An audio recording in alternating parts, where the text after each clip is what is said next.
Halo semuanya, Assalamualaikum warahmatullahi wabarakatuh. Nama saya Dini Nurfadilah dari Prodi PGSD semester 5. Di sini saya akan memaparkan mengenai manajemen kelas. Sebelum menonton video ini, jangan lupa like, comment, and subscribe. Terima kasih. Manajemen kelas merupakan kegiatan-kegiatan yang diupayakan oleh seorang guru untuk menciptakan situasi kelas yang kondusif dalam rangka pencapaian tujuan pembelajaran yang maksimal. Kegiatan ini dilakukan oleh seorang guru agar pembelajaran dapat berjalan secara efektif sehingga hambatan-hambatan yang mungkin terjadi di dalam kelas dapat tertangani dengan baik dan benar. Yang kedua ada pengertian pendekatan manajemen kelas. Pendekatan manajemen kelas dapat diartikan sebagai sudut pandang seorang guru dalam menentukan kegiatan mengelola kelas. Sebagai pekerja profesional, guru harus mampu memahami betul acuan pendekatan-pendekatan yang tepat, sehingga dalam penanganannya, guru mampu menentukan alternatif yang tepat untuk memecahkan suatu masalah sesuai dengan pendekatan yang berlaku. Adapun tujuan dari pendekatan manajemen kelas adalah untuk menciptakan situasi dan kondisi kelas yang kondusif dan efektif sehingga tujuan pembelajaran dapat dicapai secara optimal. Yang selanjutnya ada jenis-jenis pendekatan manajemen kelas. Pendekatan yang pertama ada pendekatan pengubahan tingkah laku, yang kedua pendekatan otoriter, yang ketiga pendekatan intimidasi, yang keempat pendekatan permisif, yang kelima pendekatan resep atau buku masak, yang keenam pendekatan instruksional, yang ketujuh pendekatan iklim sosio-emosional, yang kedelapan pendekatan proses kelompok, yang kesembilan pendekatan eklektik, dan yang ke-10 pendekatan analitik pluralistik. Yang pertama ada pendekatan pengubahan tingkah laku.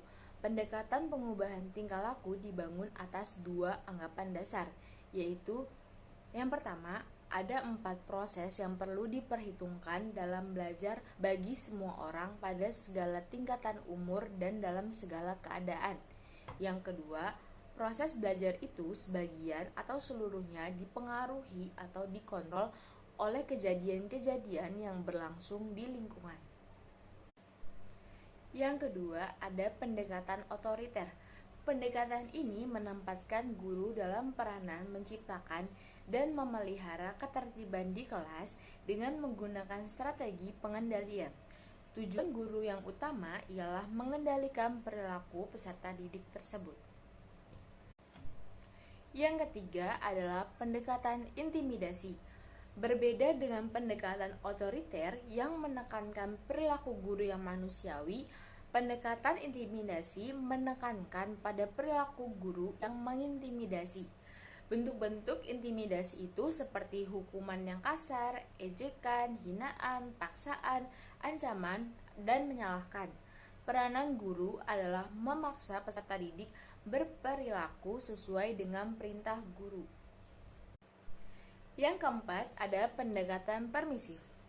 Pendekatan permisif adalah pendekatan yang menekankan perlunya memaksimalkan kebebasan terhadap siswa. Tema sentral dari pendekatan ini adalah apa, kapan, dan di mana juga guru hendaknya membiarkan peserta didik bertindak bebas sesuai dengan keinginannya.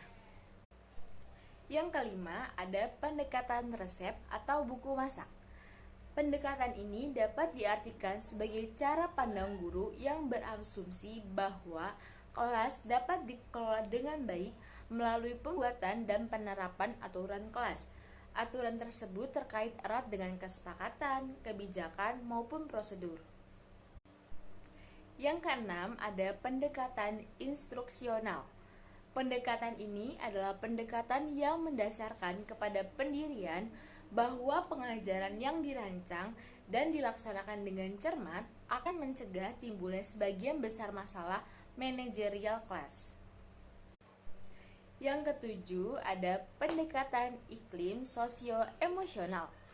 Pendekatan ini dibangun atas dasar asumsi bahwa manajemen kelas yang efektif sangat bergantung pada hubungan positif antara guru dan peserta didik. Sebagaimana kita ketahui bahwa guru adalah penentu utama atas hubungan baik dan iklim kelas. Yang kedelapan, ada pendekatan proses kelompok. Premis utama yang mendasari pendekatan proses kelompok didasarkan pada asumsi-asumsi berikut. Yang pertama, kehidupan sekolah berlangsung dalam lingkungan kelompok, yakni kelompok kelas. Yang kedua, tugas pokok guru adalah menciptakan dan membina kelompok kelas yang efektif dan produktif.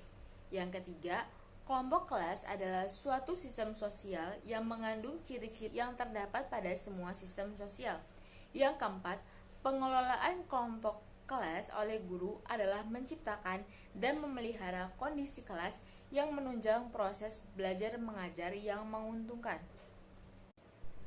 Pendekatan eklektik adalah pendekatan dengan cara menggabungkan semua aspek terbaik dari berbagai pendekatan manajemen kelas untuk menciptakan suatu kebulatan atau keseluruhan yang bermakna secara filosofis, teoritis, dan atau psikologis dinilai benar, yang bagi guru merupakan sumber pemilihan perilaku pengelolaan tertentu yang sesuai dengan situasi. Yang ke-10 ada pendekatan analitik pluralistik. Berbeda dengan pendekatan elektik, pendekatan ini memberi kesempatan kepada guru memilih strategi manajemen kelas atau gabungan beberapa strategi dari berbagai pendekatan manajemen yang dianggap mempunyai potensi terbesar berhasil untuk menanggulangi masalah dalam manajemen kelas dalam situasi yang telah dianalisis. Sekian yang dapat saya sampaikan, kurang lebihnya mohon maaf. Wassalamualaikum warahmatullahi wabarakatuh.